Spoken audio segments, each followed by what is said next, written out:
네, 안녕하십니까. 공돌임 한국사 문제풀이 강의를 진행하고 있습니다.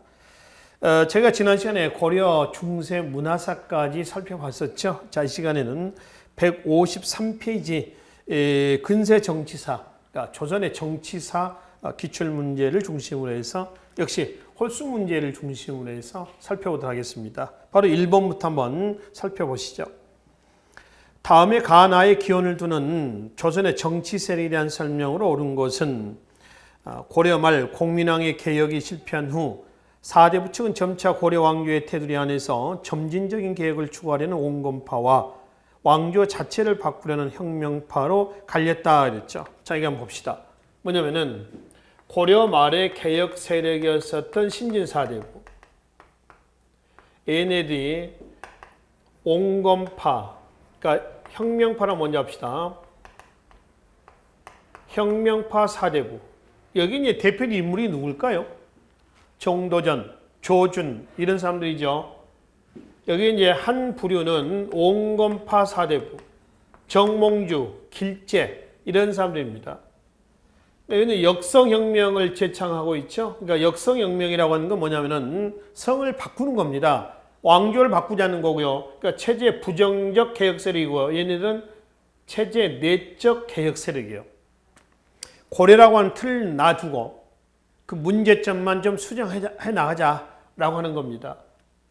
결국 여기서 이제 누가 더 우세했냐면 후자가 훨씬 더 우세했습니다. 단 얘네들에게 우세한 부분이 군사적 기반입니다. 이성계를 중심으로 했던 신흥 무인 세력을 정도전 등이 끌어안았거든요. 나머지 정치, 경제, 사회, 문화적으로는 얘네들 우세했단 말이에요. 결국 얘네들이 주축이 돼가지고 얘네들의 경제적 기반을 갖추게 된 계기가 됐었던 과전법 1391년 과전법이 마련이 되고요. 과전법을 토대로 1392년 7월 17일 조선이 건국됩니다. 그럼 얘네들은 조선 건국 이후에 조선 왕조에 동참을 해요, 안 해요? 안 하죠. 여기에 동참하지 않습니다. 제야로 칩거래 버리죠. 했다가 나중에 얘네들이 누구 때 이제 중앙으로 등장하냐면은 성종대 때에 뭐를 통해서 3사, 사헌부, 사간원, 홍문관이죠. 3사를 통해서 중앙으로 등장을 합니다. 그래서 기득권을 갖고 있었던 훈구 세력과 대립을 하다가 4번에 걸친 사화가 나오죠. 무호, 갑차, 기묘을사. 그래서 결국 이제 살인들이 피해를 받지만 제야로 와서 향촌 와서 서원, 향약 등을 토대로 다시 세력을 구출하는 겁니다. 중앙으로 진출해서 선조 때 권력을 잡죠. 그래서 선조 때 권력을 잡은 이후 살인과 살인 간의 동인성이 나눠지면서 붕당 정치가 전개가 되는 거죠.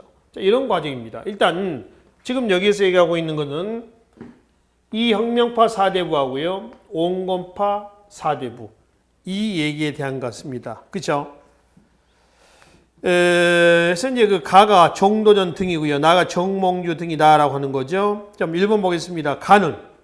가가 누구예요? 지금 혁명파 4대부입니다. 성리학 이해 사상 강문을 폐기했다. 천만에 사상적인 면에서 보면 얘네들은 성리학을 토대로 하면서도 부국강병, 민생 안정에 도움이 되는 건 다 취합을 합니다. 근데 후자 있죠. 온건파 4대부. 얘네들은 여기에 이겁니다. 성리학이 아니면 오로지 이단음사로 배척합니다. 온리 성리학만 제청하는 거죠. 그러니까 얘네들의 사상을 보면은 화, 양, 이렇죠. 화를 존중하고 이를 배척한다라고 하는 거죠. 그래서 이걸 뭐라고 그래요? 존화, 양이라고 일합니다. 화를 존중하고 이를 배척한다. 이런 얘기요. 아시겠죠? 오로지 성리학입니다. 이건 잘못해 이단음사다 이거죠. 이거는 가가 아니라 나죠, 나. 자, 두 번째, 나는 자주적 사고를 갖고 단군을 중시하다. 이거는 혁명파 4대부. 지금 훈구파를 얘기합니다. 그래서 얘네들은 중국 중심의 역사의식을 가지고 단군 조선보다는 누구를 기자조선을 숭배했던 사람들이죠. 그렇죠? 세 번째, 나는 도덕과 의리를 숭상하는 왕도 정치를 추구했다. 맞죠? 온건파사도 사대부 조나양이 왕도 정치, 절의와 명분을 강조하는 왕도주의, 왕도 정치입니다. 의 사상을 토대합니다. 근데 혁명파 사대부 있죠. 얘네는 왕도주의 또는 를 추구하면서도 패도 정치를 주장합니다. 그러니까 왕도의 반대말은 뭐예요? 패도입니다. 패도. 패도라고 하는 건 뭐냐면 힘에 의한 정치예요. 패도 정치도 지향을 해요. 근데 얘네는 오로지 왕도 정치만. 그러니까 세조의 왕위 찬탈에서 한번 비교 한번 해봅시다. 세조의 왕위 찬탈에 대해서 왕도 정치를 지향했던 얘네들은 어떻게 그럴 수 있느냐. 그래서 생육신, 사육신 다 어디서 나오죠? 여기서 나옵니다. 사림에서 나오죠. 근데 패도 정치를 지향했던 훈구파, 역성혁명파 사대부는요. 세조 찬탈에 옹호합니다. 그러시지 않느냐? 이렇게 얘기를 하는 거죠. 그렇죠? 얘네들이 이제 세조 찬탈에 동조했던 얘네들이 훈구예요. 훈구. 세조의 즉위에 공훈을 세운 구세력, 줄여서 공훈의 훈자와 구세력의 구자를 따서 뭐라고 그래요? 훈구라고 얘기한단 말이에요. 아시겠죠? 3번 맞죠? 4번 가와 나의 대립으로 붕당 정치가 전개했다. 붕당 정치라고 하는 것은 살인과 살인간이 하는 겁니다. 그러니까 성종대 살인들이 3사를 통해 등장했죠. 그리고 나서 이제 4번에 걸친 사화가 나온다고 그랬죠. 무호갑자, 기묘, 사화입니다.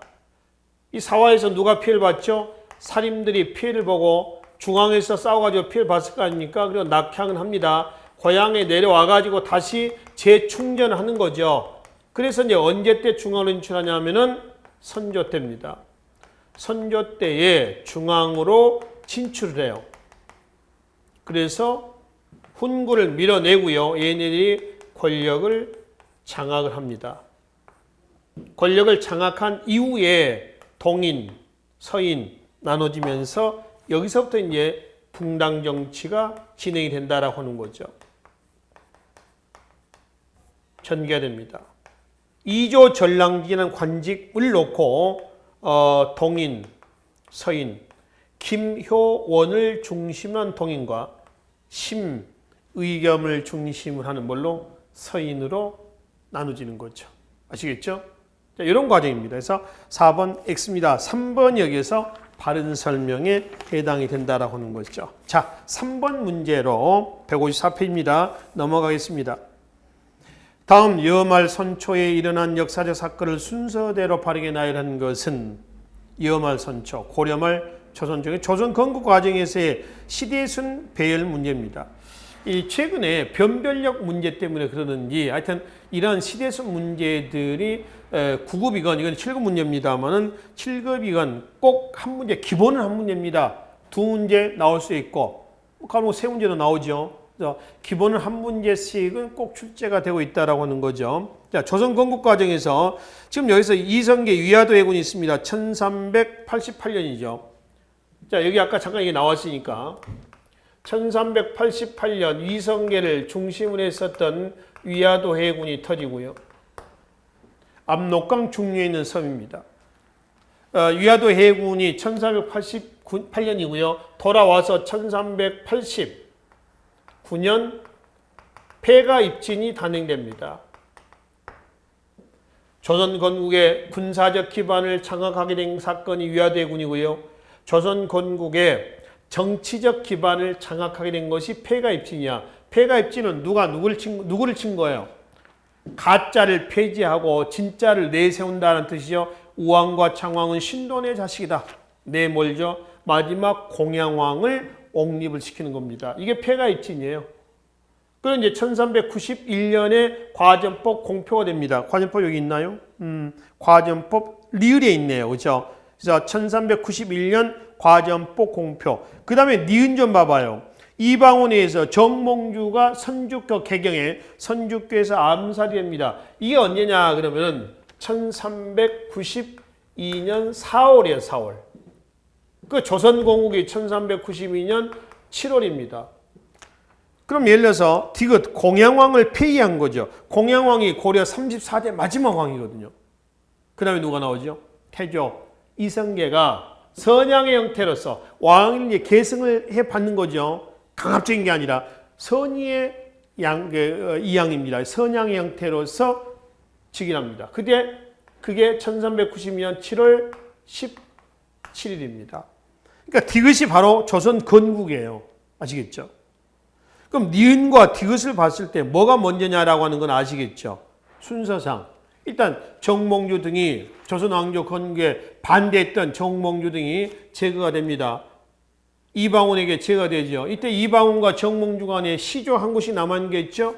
하여가 단심과. 그러니까 이방원이가 하여가 이런 들었다리 저런 들었다리 이러죠. 단심과 정몽주가 뭐라 합니까? 단심과 이 몸이 죽고 100번 고쳐주고 뭐 이런 얘기 나오죠. 그런 시조가 나오잖아요. 그 다음에 이제 말이 안 되니까 정몽주를 죽이고 그 다음에 이제 조선이 건국되는 수순을 받습니다. 둘 다 이제 1392년인데 4월과 7월입니다. 시기적으로 온다면 불과 석 달 차이입니다. 석 달 차이. 근데 석 달 차이 사건은 어떻게 하냐. 그나마 3번 같은 문제는 굵직굵직한 사건이기 때문에 흐름을 이해를 하시면 바로 정답을 골 수가 있지요. 그렇죠? 있습니다. 근데 특정 역사서를 제시하는 문제도 있잖아요. 우리가 기출문제에서 봤듯이, 그치? 뭐, 신숙지 해동제국기라든가, 또 최부가 쓴 표해록이라든가, 신숙지의 그 해동제국가 1471년이고요. 표해록이 1488년이란 말이에요.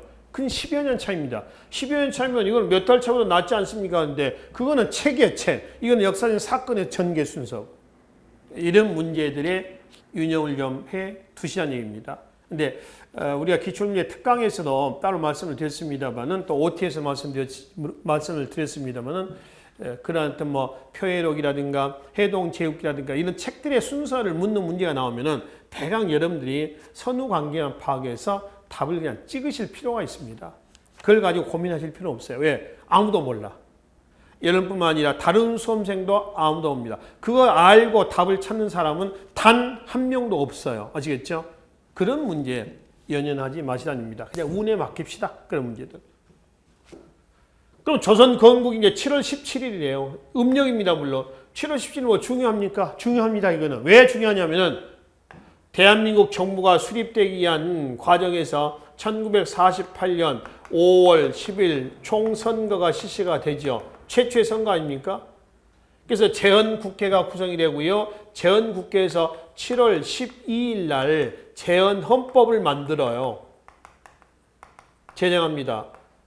근데 제정 날짜가 10일이고요. 12일 날 공표하지 않습니다. 7월 17일 날 헌법을 공표를 합니다. 이게 지금 현재 우리가 얘기하는 뭐죠? 재헌절이죠. 재헌절. 근데 왜 7월 17일이냐? 이때 공표하지 않고 갖고 있다가 17일 날 공표한 것은 조선 건국 날짜하고 맞춘 겁니다. 그래서 대한민국이란 나라는 유구한 나라다. 오래됐다라고 하는 거죠. 그래봐야 1948년인데 여기서 여기까지가 몇 년이에요? 해봐야 500년이야. 500년까지 우리가 유구하다라고 얘기합니까? 그렇진 않죠. 근데 1392년 7월 17일 날 건국되던 이 조선은 어디 조선의 후계자냐라고 하는 겁니다. 기원전 2333년에 건국되었던 단군조선의 후계자로서 조선이죠. 그 조선을 계승했던 대한민국이란 나라입니다. 이거야말로 유구한 역사 아닙니까? 그렇죠? 우리 애국가에도 유구한 우리 역사 이런 얘기가 나오잖아요. 유구하다는 얘기가 나오죠. 그렇죠? 그래서 7월 12일 날 제정된 헌법은 7월 17일 날 조선 건국 일자하고 맞춰. 그래서 7월 17일 날 공표를 했다는 거예요. 그래서 이제 문제 3번은 순서대로 기역, 리을, 니은, 디귿 이런 순서대로 배열을 하시면 되겠습니다. 자, 5번 문제로 넘어가겠습니다. 조선 전기 왕의 정책과 관련된 설명이다. 다음 중 옳지 않는 것은? 태조 때는 정도전 등 공신들의 주도로 재상 중심의 정치 체제가 갖춰졌습니다. 맞죠? 정도전은 신 중심의 정치 체제를 지향합니다. 태종, 세종, 세조, 성종 때의 왕권과 신권의 관계를 좀 잠깐 좀 보고 넘어갑시다. 태조 때는 왕권과 신권 중에서 누가 더 강했느냐 그러면은 신권입니다. 태종대 때는 왕권이죠. 세종대 때는 조화가 되죠. 모범적인 유교 정치입니다. 세조는 이렇죠. 세조는 세종의 아들이죠. 아시죠? 문종이 죽고 어린 단종이 12살에 들어서자 단종의 삼촌이지 않습니까? 작은 아버지란 말이에요. 근데 이제 작은 아버지가 조카를 죽이고 왕위를 찬탈합니다. 강력한 왕권 강화 정책이죠. 성종대 때 다시 왕권과 신권이 조화가 되는 모범적인 유교 정치가 행해집니다. 지금 여기서 이제 태조 때 정도전을 중심으로 하는 신중심, 재상 중심의 정치입니다. 그런 정도전이 태종과 물론 둘 다 조선 건국의 1등 공신입니다. 개국 공신입니다만은 1등 공신입니다만 태종은 이러한 신중심의 정치를 지향했던 정도전이 눈에 가시가 되는 거죠. 그래서 어떻게 해요? 정도전도 치죠. 이게 1차 왕자의 난이죠. 그럼 2차 왕자의 난 내가지고 그의 바로 형, 우리가 방포인가요? 방간가요? 그죠? 방간이죠. 그래서 방간, 바로 위의 형입니다. 치고 왕위를 찬탈합니다. 말은 찬탈이 선양입니다만 찬탈하다시피 하는 거죠. 그래서 이제 2차 왕자인을 통해서 권력을 잡아요. 물론 2차 왕자인 난 이후에 바로 본인이 왕위를 계승받는 건 아닙니다. 둘째 형이었었던 방과가 정종으로 왔다가 한 1년인가 있다가 본인이 이제 슬쩍 등장하는 거죠. 그래서 태종 이방원이 3대 왕으로 등장하게 되는 겁니다. 자, 이번 태종은 육조직계제를 시해서 왕을 중심으로 국정을 운영하였다. 맞죠? 육조직계제입니다. 세조 때도 육조직계제예요. 육조직계제라고 하는 것은 의정부의 정책 결정권을 없애버리는 거죠. 그 육조직계제라고 그래요. 자, 3번 세종은 의정부 서사제를 시해서 왕의 권한을 강화했다. 말이 좀 잘못됐습니다. 이거는 X입니다. 의정부 서사제 또는 재상 합의제라고 그러죠.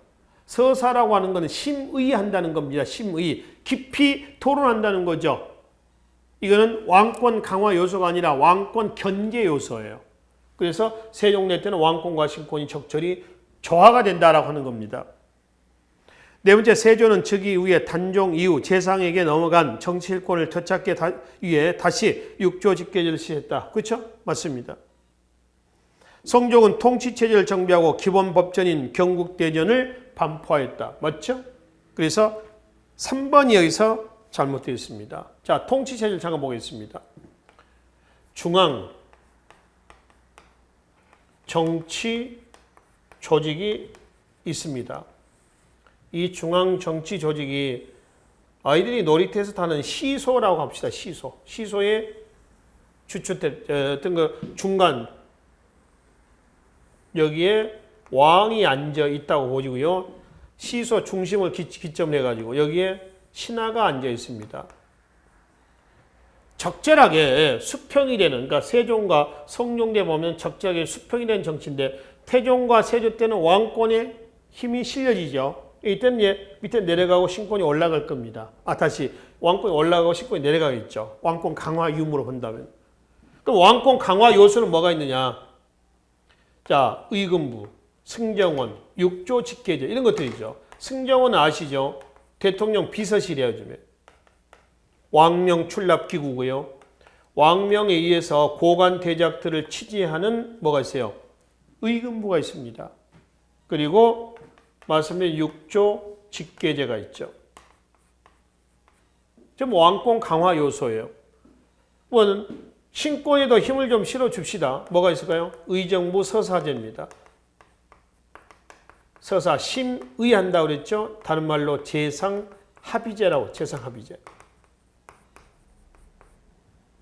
그 다음에 또 뭐가 있을까요? 3사, 사헌부, 사관원, 홍문관입니다. 고려시대 때는 3사가 기구가 3개가 아니라 뭐예요? 단일기구죠. 재정기구로서의 3사가 있었습니다. 또 사헌부 사관원으로 구성되어 있었던 대간 또는 대성이라고도 하죠. 그래서 하는 일은 뭐냐 그랬더니 서경도 하고 관리 임명할 때 법제 개폐 시 동의권 행사하는 겁니다. 간쟁도 하고 직언하는 거죠. 그 다음에 뭐 한다? 봉박도 한다는 거죠. 봉박. 그죠? 서경과 간쟁과 봉박의 기능을 하고 있습니다. 그죠? 3, 4. 이거 외에 이제 또 뭐가 있을까요? 이거 외에도 뭐 언론과 그다음에 언론 정치를 강조했다. 그래서 상소, 구원, 순문, 뭐 격쟁, 그렇죠? 뭐 전부 다 뭐죠? 얘네들에게 힘을 실어준 이런 제도입니다. 그러니까 이것과 이것이 적절하게 조화가 돼가지고 중앙 정치 조직은 수평을 이룬 정치. 이게 세종과 성종대 때의 모범적인 유정치다. 모범적 유교정치예요. 그래서 이제 5번은 3번 여기서 잘못된 설명이 되는 거고요. 7번 바로 내려오겠습니다. 조선시대 도성한양에 대한 설명을 옳지 않는 것은 경복궁 근정전의 이름은 정도전이 지었습니다. 여러분들 경복궁 가보셨죠?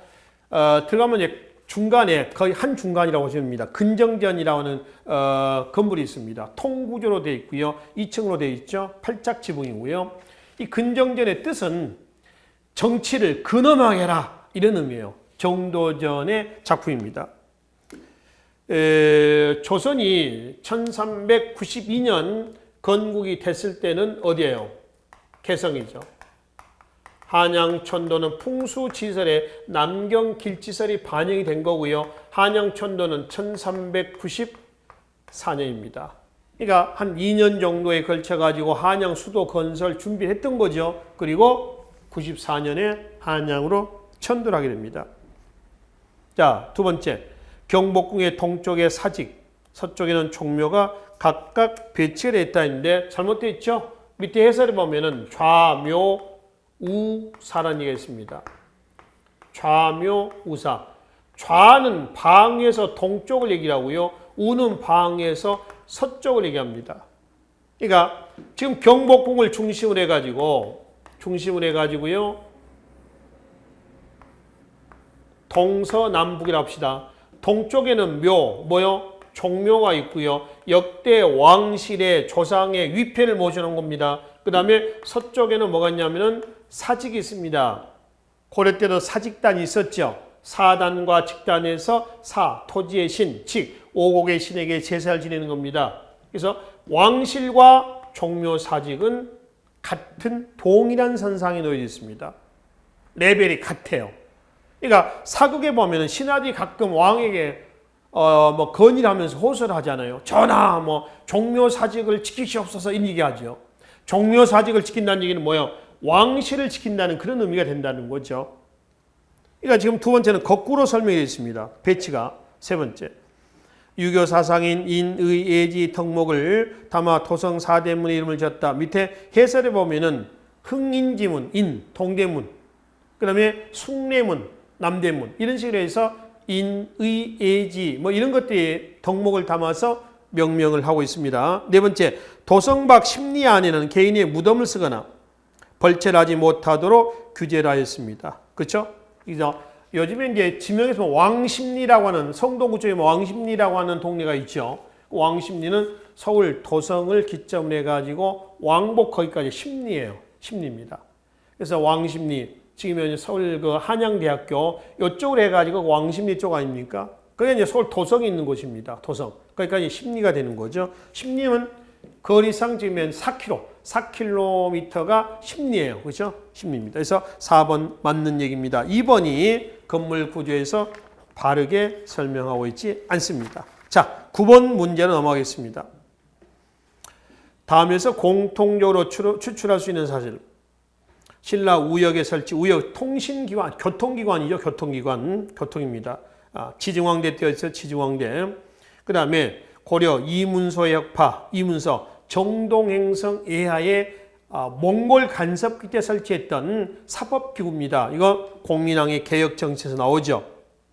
자, 세 번째 조선 도호부의 설치, 도호부. 그 다음에 도호부는 중앙 집권을 목적으로 해가지고 설치했었던 일종의 지방의 행정구역 중에 하나입니다. 그 다음에 네 번째, 조선 의흥 3군부에 설치했습니다. 의흥 3군부, 이성계가 조선 건국한 이후에 역시 왕권 강화 목적으로 최고 군사기구로서 설치한 것이죠. 그래서 이 자료의 공통점은 뭐냐? 1. 지방도시의 육성이다. 전혀 관계없죠. 지방도시의 육성 그러면 차라리 뭐가 되냐면은 고구려의 삼경, 백제 22담로, 신라의 이소경 혹은 삼소경 할 때는 뭐 북소경, 북원소경, 아시촌소경을 얘기한다고 했죠. 이소경은 동원경과 중원경, 통일신라의 오소경, 발해의 오경, 그죠? 그 다음에 고려의 삼경은 서경, 남경, 동경을 얘기합니다. 조선은 특수행정구역이 없습니다. 이러한 것이 지방도시의 육성. 오히려 이렇게 돼야겠죠. 2번. 비지배층의 생활 안정 관계없습니다. 이건 통치 목적이에요, 전체적으로.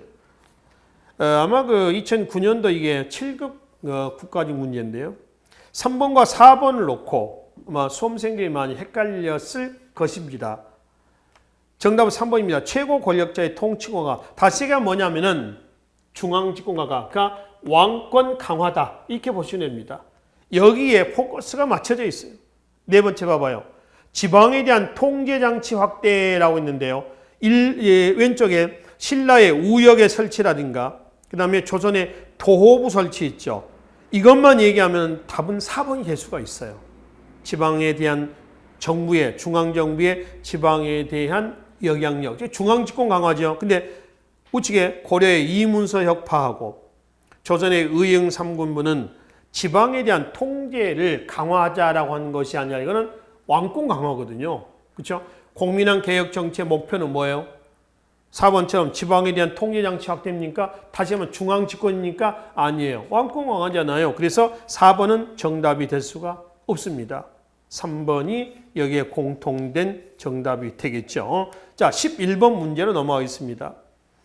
다음 조선의 통치체제에 대한 설명을 옳지 않는 것은 육조는 각 조마다 속사, 속암을 두어 직능별로 행정을 분담하였다. 맞습니다. 왕, 그 다음에 의정부, 그 다음에 육조. 육조 이하에는 속암은 있습니다. 속암. 부속 관청이라는 뜻이에요. 그러니까 업무를 분담하는 거야. 육조만 봐도 업무를 분담한 건데. 그러면 하는 일은 뭐냐? 왕은 결재를 한 사람이고요. 그 다음에 의정부는 심의를 합니다. 육조는 뭐하죠? 시행하죠. 속암은 역시 시행입니다. 분담해서 시행하는 거죠.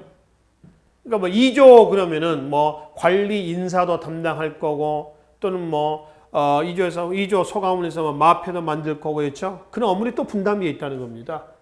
그래서 정책 시행 과정을 보면 이렇죠. 건의를 합니다. 심의를 합니다. 그러면 여기서 거의 통과가 된 거죠, 이제. 왕에게 다시 보고합니다. 왕은 형식상 사인만 하는가? 이미 여기서 정책은 결정이 된 겁니다. 그래서 결제해주면 이렇게 해서 이렇게 하고 6조에서는 해당 관청에 또 하달해 줍니다. 이런 순서입니다. 정책 결정 과정이에요. 이걸 우리는 뭐라 하냐면은 의정부 서사제 또는 재상 합의제라고 그래요. 근데 가끔 이걸 없애버리고 왕명이 바로 이렇게 떨어지는 경우가 있습니다. 이런 걸 뭐라고 그래요? 이걸 육조 직계제라고 합니다. 그러니까 육조 직계제는 왕권 강의하약이야. 강이다. 라고 하는 거죠. 이거는 왕권 견제, 왕권 약 이렇게 보는 거죠. 뭐 약화됐다는 얘기는 위축됐다 그런 의미는 아닙니다. 그래서 이제 1번은 그 얘기고요. 그 다음에 2번 의금부는 고려 말에 순군부를 개창해서 개편한 왕 직속의 사법, 상설, 사법기관이었다 그랬습니다. 이겁니다. 의금부. 순군부는 원나라의 영향을 받아 설치했었던 바로 감찰기구예요. 감찰기구. 그러니까 감찰기구라기보다는 오히려 몽골의 군사 조직과 같습니다. 그러니까 그 군사 조직이 조선의 뭘로? 의금부로 바뀐 거죠. 3번 승정원은 왕명 출납 그리고 승정원의 장을 도승지 대통령 비서실장입니다. 이하 6승지가 6조를 분담했다 그랬습니다. 맞습니다. 승정원 왕권 강화 기구죠. 그래서 승정원에 누가 6명의 승지가 있습니다.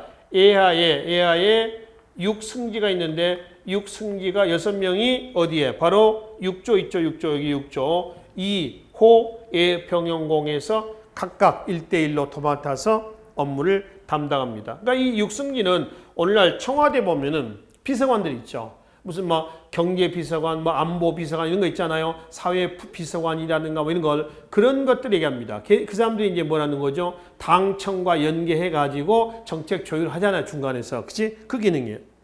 네 번째, 왕은 오품이야 당하관 임명할 때 의정부의 재상과 이조 판서의 동의를 거치하였다라고 했습니다. 자, 이건 서경권인데 서경권을 좀 잠깐 봅시다. 일단 서경은 어디서 하냐면은 의정부하고 이조 판사 하는 게 아니라 누가 한다? 사원부하고 사관원에서 하는 거예요. 잘못된 거죠. 서경은 고려는 일관등에서 구관등, 문무 18관등이죠. 그러니까 18관등이라 합시다. 그냥 구관등 합시다. 상하로 나눠져 있죠. 관등까지 조선은 오품 이하 구관 구품이라 합시다. 헷갈리네요. 1품에서 9품, 그러니까 모든 관리가 서경의 대상입니다. 서경은 관리 임명할 때 동의권을 행사한다고 그랬죠. 근데 조선은 5품에서 몇 품? 9품까지만 서경의 대상입니다. 1품에서 4품까지는 서경 대상이 아닙니다. 그러니까 조선의 서경의 대상은 5품에서 9품이고요. 고려는 1품에서 9품이다. 이렇게 보시면 돼요. 아시겠죠? 그래서 이제 네 번째, 왕은 5품 이하의 탕하관을 임명할 때는 의정부의 재상과 이조 판서의 동의가 아니라 사원부 사관원에서 담당을 한다. 이 얘기죠. 4번이 잘못된 설명입니다. 13번 문제 넘어가겠습니다. 조선 전기의 중앙 정치에 대한 설명을 옳지 않는 것은 조선 전기면 몇 세기를 얘기하냐면은 조선이 1392년에 건국이 되죠. 그래서 1910년 한국 병합으로 막을 내립니다. 그리고 이제 두 시기로 나눌 때 기점은 1592년에서 98년 외란입니다. 외란을 기점으로 해가지고 우리가 여기를 전기, 여기를 뭐라고 그래요? 후기라고 하죠. 그러니까 15, 16세기 조선 전기 정도 되겠네. 그지? 이때 중앙정치제도에 대한 설명을 옳지 않는 것은 1. 붕당은 정치적 이념과 학문적 경향에 따라서 결집이 되었다. 맞지요? 붕당, 그러니까 동인, 서인할 때 붕당 정치는 언제부터 시작이 됐나요? 16세기 선조 때부터 선조 때 살인들이 중앙으로 진출해가지고 권력을 장악한 이후에 붕당 정치가 진행된다라고 하는 거죠. 이 붕당은 지금의 정당 정치니까 그 지금의 정당하고 비교하시면 되죠. 정치적 이념과 학문적 경향에 따라서 결집이 되었다. 요 얘기란 말이죠. 2번, 3사는 권력의 독점과 부정을 방지하는 데 기했다. 맞죠? 3사는 어디야? 사헌부, 사관원, 홍무관. 이거죠. 3사라고 그러죠. 그래서 권력의 독점, 부정을 방지하는 데 기했고요. 세 번째, 사화로 갈등이 격화된 사화는 훈구와 살인관의 싸움을 뭐라고 그래요? 사화라고 그러죠. 전국이 급격하게 전환되는 환국 정치가 시작됐다. 말 자체도 안 맞습니다. 사화로 갈등이 격화가 되면서 누구하고 누가 간에? 훈구와 살인 간에. 결국은 누가 승리했죠? 훈구가 승리했습니다. 살인들은 피해를 보고 낙향을 했습니다. 시골에 와서 재충전해가지고 선조 때 중앙으로 진출한 거죠. 그 다음에 이제 전국이 급격하게 전환되는 환국 정치는 숙종됐대요. 1680년에 경신한국, 1689년에 기사한국, 1698년에 1994년입니다. 94년에 갑술한국, 그렇죠? 갑술한국. 그래서 경신년과 기사년과 갑술년에 처음에 남인에서 서인으로, 서인에서 남인으로, 다시 남인에서 서인으로 뒤죽박죽한. 그러니까 요즘 얘기한다면 여야가 급속도로 뒤죽박죽 정국이 바뀌는 현상을 뭐라고 그래요? 환국 정치다라고 얘기하죠. 이건 누구 때냐는 얘기예요. 숙종대 때입니다. X. 숙종은 조선 후기죠. 한참 뒤에죠. 그죠? 네 번째, 합리적인 인사행정제도가 갖추어져 이전 시기보다 관료제적 성격이 강했다. 맞죠? 조선은 무슨 사회라고 그래요? 양반 관료제 사회라고 그래요. 관료제 사회. 능력 본위의 사회입니다. 고려는 문벌 귀족 사회, 신라는 골품제 사회라고 얘기를 하는 거죠. 3번이 여기에 잘못된 설명이 되겠습니다. 자, 15번 문제로 넘어가겠습니다. 다음에 여러 왕 때의 정책들과 정치적 목적이 가장 유사한 것은 신라 신문왕, 고려 광종, 조선 태종에 업적됩니다. 제목 좀 붙여봐요. 뭐라고 붙이면 되겠습니까? 왕권 강화책. 특히 여러분들이 꼭 기억을 하셔야 돼요. 왕의 업적. 누구? 동신라 신문왕, 고려 광종, 고려 후기의 공민왕, 조선의 영조, 조선 후기의 영조, 조선 후기의 영조 다음에 정조. 이 5명의 왕의 업적은 반드시 기억하시라고 했습니다. 왜? 항상 출제가 되는 내용이에요. 이 사람들의 개혁 정책의 궁극적인 목적은 뭐라고 했어요? 왕권 강화책. 그치? 왕권 강화책입니다. 그러면 이 정책 목적, 왕권 강화책과 가장 유사한 것은 하나 있네. 세 번째, 정조 때 장용령의 설치. 이거 아닙니까? 또 규장각의 확대 개편입니다. 1번, 집사부의 시중보다 상대 등의 권력이 강화했다. 그러면 왕권이 약화가 된 거죠. 집사부의 시중의 권한이 강화되면 왕권이 강화된 겁니다. 그죠? 향약과 사창제를 실시하고 서원을 설립했다. 향약, 사창, 서원은 살인들이 4번에 걸친 사화에서 피해를 보고 고향에 내려왔을 때 그네들이 재충전할 수 있었던 사림의 지위 유지 기반이에요. 이거는 중앙의 통치 목적에서 본다면, 중앙의 입장에서 본다면은 통치 체제에 어긋나는 내용들이죠. 4번째, 중방을 실질적인 최고 권력 기관을 만들었다. 중방. 이거는 무신 정권 때에 무신 집권자들의 통치 기구 아닙니까? 중방 정치. 나오죠? 정중부라든가 다 중방 정치를 해 나가는 겁니다. 그죠? 그래서 3번 여기에서는 왕권 강화책의 적절한 설명이 되겠다라고 하는 것이죠. 자, 17번 문제로 넘어가겠습니다. 조선의 통치 기구에 대한 설명 중 옳은 것은 1번 의정부는 최고 행정 집행기관이라고 그러는데 이제 봅시다. 잠깐. 의정부는 심의기관이죠. 심의하는 겁니다. 토의하는 거예요. 토의. 그러면 시행기관은 어디예요? 의정부가 아니라 육조죠. 행정 집행기관, 시행기관 아닌가?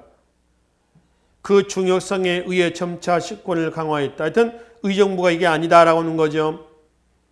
그 다음에 2번째, 홍문관은 정치의 득실을 논하고 관리의 잘못을 규찰하고 풍기 습속을 교정한 일을 담당했다. 이거는 홍문관이 아니라 3사의 어디예요? 사헌부하고 사관원입니다. 그렇죠? 세 번째, 예문관과 춘추관은 대관이라 불렀는데 임명된 관리의 신분, 경력 등을 심의, 승인하는 역할을 했다. 이거는 대관은 예문관, 춘추관이 아니라 양사예요. 양사. 얘네를 뭐라고 그래요? 대관이라고 그래요. 그러니까 왜 대관이라고 하냐면은 사원부를 뭐라고 하죠? 사원부의 관원들을 대관이라고 하고 사관원의 관리들 뭐라고 그래요? 간관이라고 그래요. 그래서 대관과 간관의 앞 글자를 따서 대간 또는 대성제도라고도 한다는 거죠. 예문관은 왕명을 작성하는 거고요. 춘추관은 역사편찬기관입니다. 4번째, 지방관은 행정권만 위임받았는데 그렇지 않죠? 지방관은 행정권, 군사권, 사법권 다 같습니다. 여기서 행정권하고 사법권에 불리는 2차 가보격대라고 있죠. 1894년입니다. 그리고 각기 자기 출신제는 임명될 수 없다. 이건 맞습니다. 상피제도입니다. 자기 고향에만 임명되는 것이 아니라 같은 관청에도 같은 혈족이 임명되는 것은 안 됩니다. 사헌부에 A가 있습니다.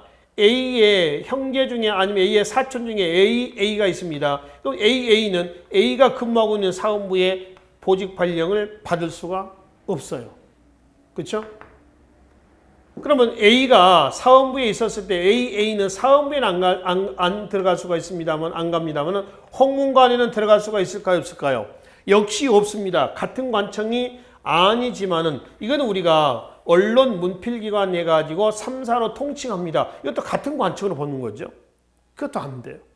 그러니까 이런 부분이 엄격하게 적용이 되고 있었다라고 하는 거죠. 어떻게 보면은 지금보다는 조선시대 때가 더욱더 이런 것은 엄격하게 잘 지켜졌다라고 보면 된다라고 하는 겁니다.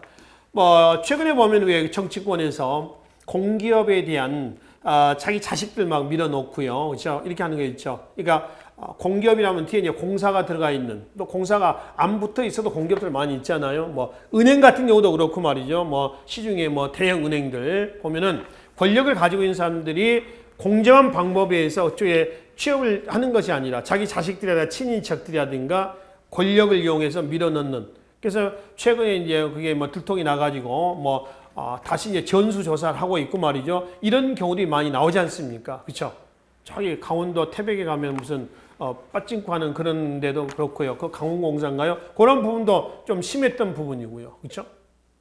근데 조선시대 때는 어때요? 지금 보다시피 칼같이 적용합니다. 칼같이. 엄격히 적용하죠. 또 요즘에 무슨 뭐 사회 범죄들 많이 나오지 않습니까? 그런 사회 범죄들로 조선시대하고 비교해 보면은 오히려 조선시대가 더 엄격하게 처벌하고 있는 것 같습니다. 지금보다도. 요즘에 이제 현대 사회는 인권 얘기가 나오면서, 그죠? 인권을 나오면서 뭐 범죄자에게 이제 그런 부분이 약간의 적용이 되면서 좀 가혹하게 처벌하는 건 좀 안 되고 있는 그런 것 같습니다. 피해자는 억울하지만. 자, 그래서 일단 4번 행정권만을 위임받았다 X. 5번 지방 양반들로 조직된 향청은 향청, 유양소에 씁니다. 향소라고 되어 있죠. 앞에 고려시대 때 문제삼 봤습니다.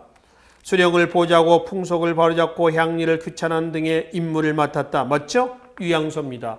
이 유양소는 국가가 설치한 게 아니라 지방 양반들이 자기 고향에 설치합니다. 그렇죠? 그래서 지방에 파견된 수령을 보좌하는, 요즘에 어떤 기능을 한다고 그랬죠? 지방의회와 같은 기능을 수행한다고 그랬습니다. 5번이 여기에 해당되죠. 대신 향촌 자치를 허용해 주면서 이 수령의 자식들 있죠. 수령이 아닙니다. 향청을 구성하고 있는 지방 양반들의 자식들을 중앙으로 끌어오죠. 중앙에 경제소, 각 가명에는 영제소를 두고 그 인지를 우리는 뭐라고 그래요? 경제소에 와 있으면 경절이, 영제소에 와 있으면 뭐라고 그래요? 영절이라고 얘기를 하는 것이죠. 그래서 향촌 자치를 허용하면서 확실한 중앙 집권을 꾀하고 있었다라고 하는 겁니다. 5번이 바른 설명이 되겠습니다. 19번으로 넘어가겠습니다. 각 시대별 지방행정제도에 대한 설명으로 오는 것은, 이거 2018년 작년 국가지 구분 문제죠. 동해신라 촌의 행정은 촌주가 담당했습니다. 맞죠? 근데 촌주는 중앙에서 파견한 관리는 아니죠. 봐봐요. 구주, 9개 주죠. 주 밑에는 군, 밑에는 현, 촌, 밑에는 향, 부곡. 지방관 파견 어디까지? 항상 현까지.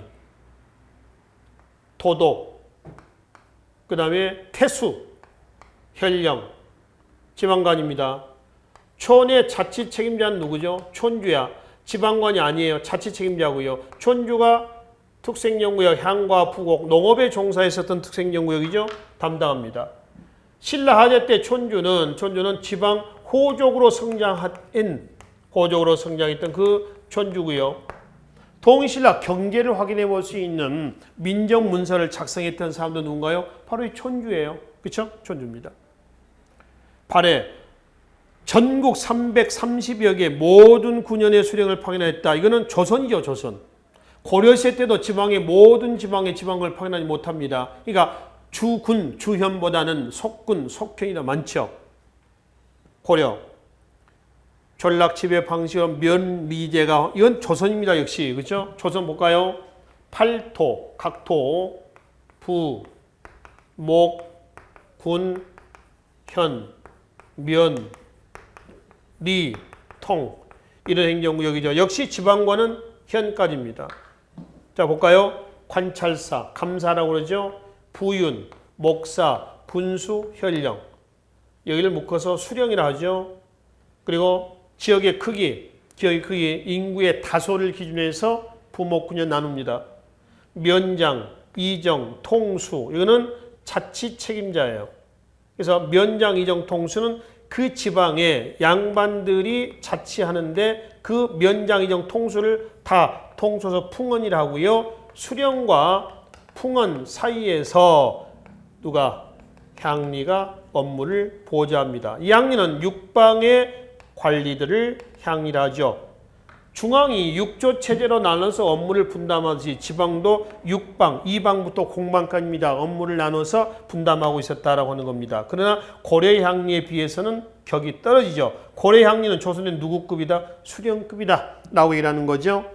네 번째, 향리 통제를 위해 사신관, 기인제도, 사신관제도 언제 때인가요? 고려시대 때입니다. 그래서 4번 X, 1번이 바른 설명이 되겠습니다. 21번 문제 보겠습니다. 군사제도가 실시된 시기 순서대로 그렇죠. 중앙군과 지방군 돼 있습니다. 이건 뭐 이런 문제들은 그냥 거저 먹는 문제죠. 이런 문제만 나왔으면 좋겠죠. 그죠? 자, 중앙군, 지방군은 딱딱 시대별로 좀 바르게 연결되어 있습니다. 차라리 이런 문제도 엇갈리게 내야 됩니다.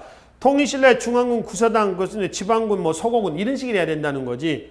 10정, 통일신라, 5.2 진관체제, 조선천기, 5군영 서고군, 조선 후기, 2군 6기, 주연군 5도, 주진군 양기에서 고려입니다. 이거는 그 순서대로 배열하시면 될 것 같습니다. 자, 뒤에 23번 문제로 넘어가겠습니다.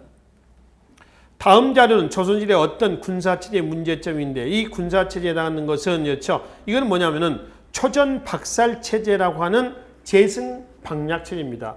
원래 조선의 지방군 체제는 뭐냐면은 진관체제예요. 진관체제 이전에 영과 진에서 근무한 데서 영진군 체제입니다. 이것이 세조 때에 뭘로? 진관체제로. 이것이 명종대 을묘외변 이후에 초전박살체제라고 하는 재승방략체제로 바뀝니다. 진관체제는 참고로 지역 단위의 방어체제입니다. 근데 재승방략체제 한계가 외란때 노출되죠. 그래서 외란 도중 선조 때 전세를 다시 복구하는 과정에서 선조 때 뭘 바뀌냐면 소고군 체제로 다시 재정비합니다. 이 순서인데 진관체제 때는 지역 단위의 방어 체제로서 그 지역의 지방관이 그 지역의 군사권을 갖습니다. 근데 진관체제 한계는 명종대 을묘외변 때 전라도 일대가 박살난 사건이에요. 1555년에 이때 노출이 돼요.